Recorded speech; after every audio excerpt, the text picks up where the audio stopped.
gagawin ko na yung matagal ko nang gustong gawin. Yung magpa-Korean haircut.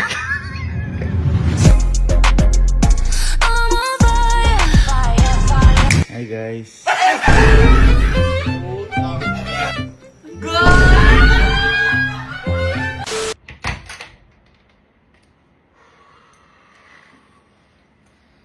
So, paalis tayo ngayong araw at may gagawin kasi tayo. Sobrang kinakabahan na ako ngayon kasi hindi ako sigurado ngayon sa gagawin ko kung babagay ba sa akin to o hindi. Dahil ngayong araw, gagawin ko na yung matagal ko nang gustong gawin. Yung magpa-Korean haircut.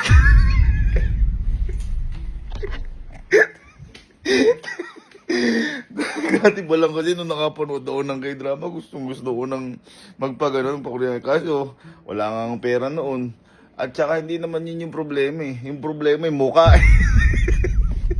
Kung babagay ba sa mukha ko. Tsaka tinan nyo naman yung ulo kasi ang laki-laki.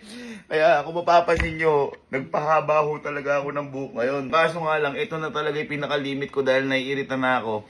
Sa Thailand nga, mahaba yung patilya ko. Ang ginawa ko, binawasan ko. So, kasi sobrang irritable na ako. Kaya ngayon, nakapag-decide na ako na gawin.